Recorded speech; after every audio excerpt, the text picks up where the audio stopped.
got to tackle this problem with this cable, the internal part being too long. Now the slide is in the carburetor and the cable excess on this end is all taken up. So we should be right now at the point where the throttle is all the way forward, not all the way back. So I don't know if you can see it or not, but the little end of the cable goes right in here. And this is the end of the cable. So that should be real close. The end of the cable should be real close to the spot that I just pointed out. Right in the center of the screen there.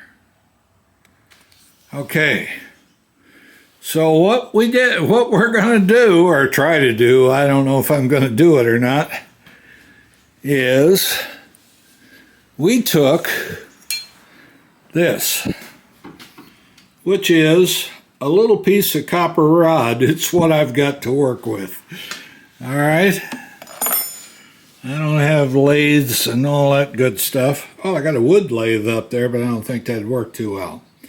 And we just cut off a piece.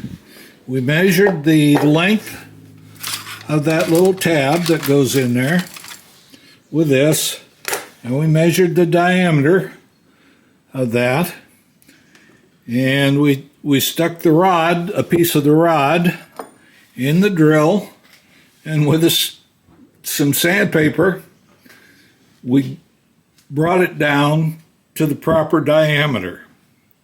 So we then did the very difficult part, which is we drilled a hole directly through this for the cable to go into. Now copper is real good at taking solder, so we should be able to put this on there, hit it with some heat and some solder, and after we cut the other end off. And I don't have those really nice clippers like Dale's got, but I'm going to try cutting this off right here with a diamond wheel on my Dremel. I'll cut it off right against that. Then I'll slip this little brass piece over the top of it, take it down to where I think it should be, and I've got some adjustment on the other end, so hopefully we'll get it close. So I'll be back.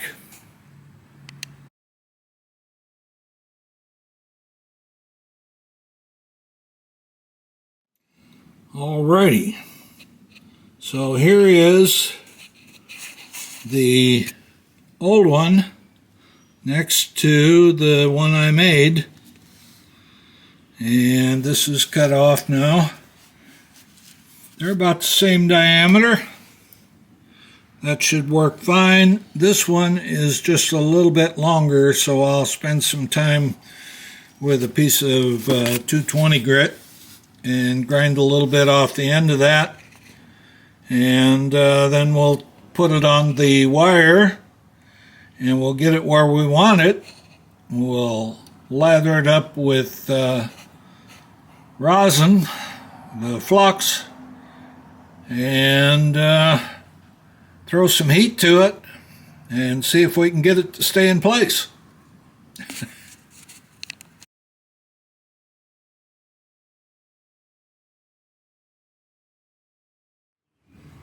Alrighty, we got it on there. I don't know how well it's going to hold, but I think we got a good solder connection.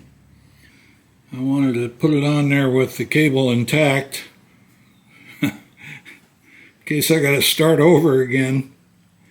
So we'll see what happens. I'm going to let it cool a little while and then cut that off. All right, we got it in.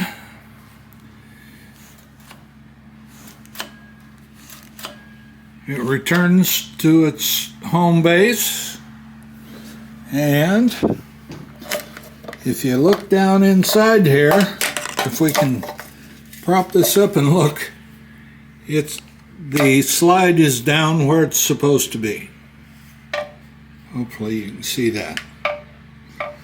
So we're ready to put this car back on, hook up some fuel lines. We got our new spark plugs in.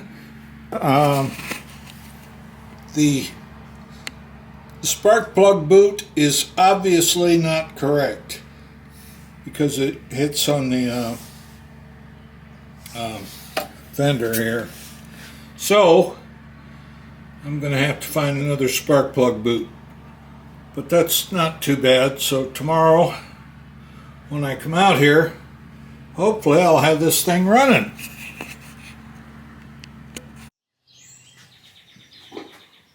Alrighty, good morning, ladies and gentlemen. We have a trick now where we have to get these two little connectors. Oh wait, is that cable even long enough? Maybe this has to go further in. Let's see. No, that should have worked. But that's not going to reach. This is the brake switch, by the way. This one happens to be for the rear. And yet, we were able to get them on. There. Now, if we can get this to slide up over them, then we can tighten this down. All right, let's use a little WD-40. All right, we're going to put this in there. That might make it slide a little easier. Then we'll try and pull this up over. Or maybe we'll push it from the end.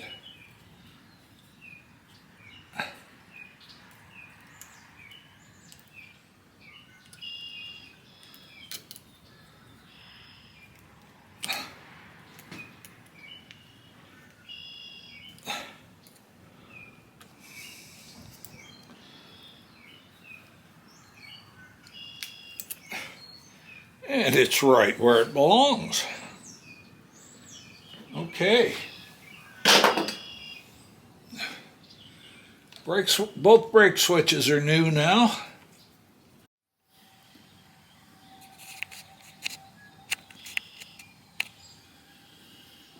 All right, this funky little lever here, you just take a regular cable. The other end of it's connected down below down there to the clutch for the starter. So this has a little indentation here where you put the excess, but I got way too much excess. So what I'm going to do is, first thing I'm going to put some flux on here, then I'm going to solder this, and then I'm going to cut it off. And that'll keep it from fraying. At least that's the theory.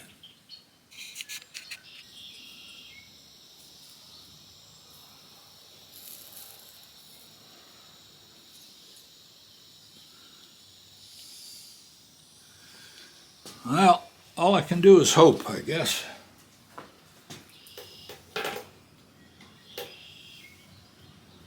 So let's cut it off. We want to try and get that cut off right so it goes right down in there. Well, maybe. Boom.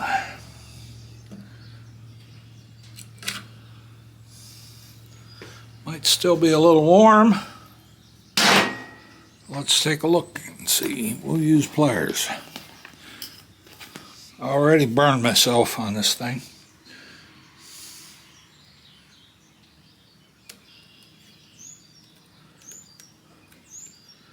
And that's tucked back in there. All nice and neat. No problem. Operates the clutch just like it should. All right, what's next? Okay. Okay, so let's get this gas tank off for now. We'll take this bolt out.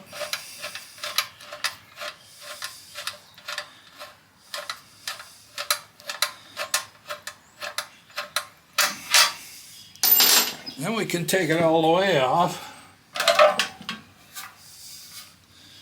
Then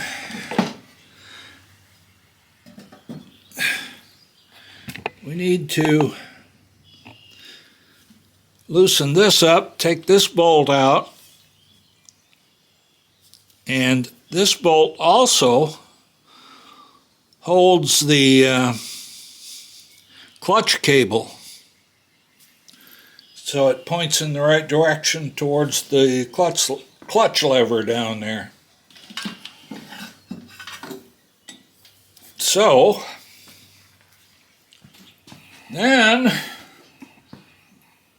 it looks like I'm going to need a 10, probably 2 10s. All right, we have 2 10s.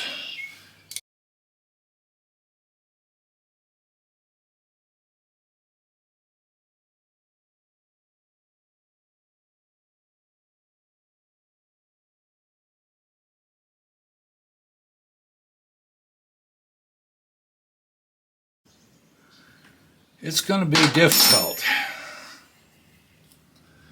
I'm going to have to get the tank on there and then get that. There's a spacer between the ends down here that has to be in there, like I said.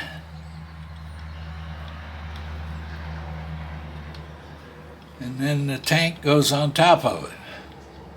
So it's going to be fun. Fun, fun, fun. Till her daddy takes the T-bird away. All right, this one up here is fixed. It's welded. So we put this one on first.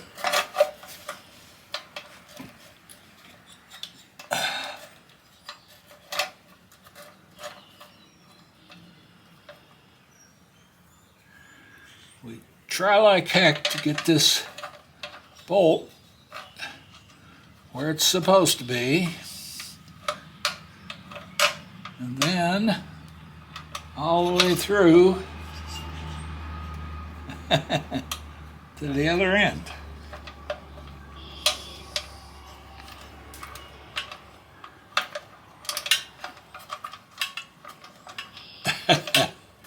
And that's going to be. My dad used to say, sticking a wet noodle up a wildcat's ass. Pardon my French.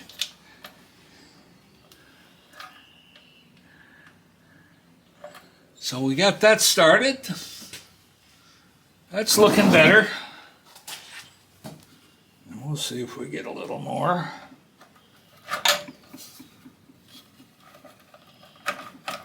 All right, we're there. Well, I got it kind of together. I need to get another nut on and get these tightened down.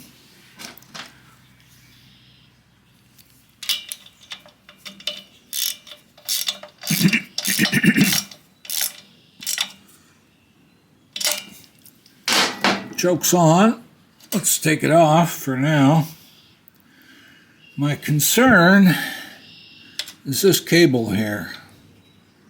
I really don't like it because it's going to end up right down here in the chain, I'm afraid. I don't have any indication any place how that's supposed to run. I might just be able to put a cable tie on there to hold it there. Over here. But that actually, oops. The other thing I may be able to do, well, if I put one of those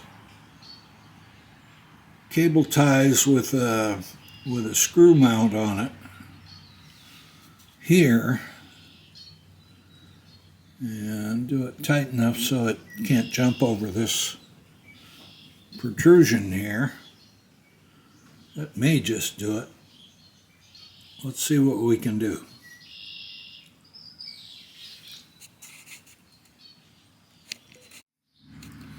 Well, we got this. The cable's all tied up there, and I used a cable tie with a screw mount on it here, but I'm still concerned about it getting into the chain. I don't know. Might be okay. There's a cover that goes on here. What was that in? The tank is all mounted, good and solid now, both ends.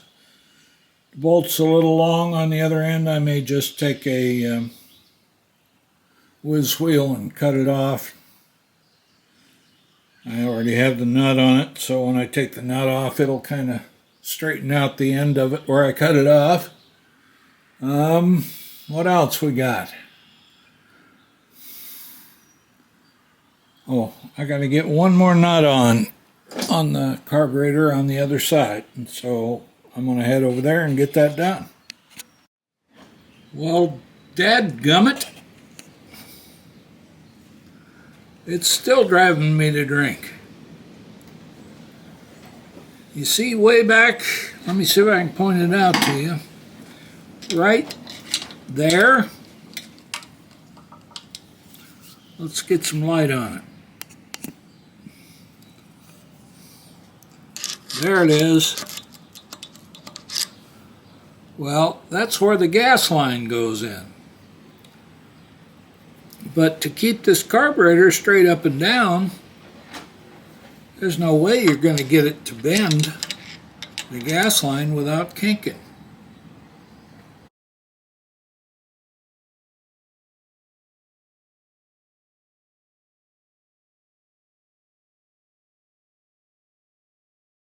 All right, I got a bungee cord wrapped around the starter clutch up here. So let's see if I can kick this enough to get some compression out of it.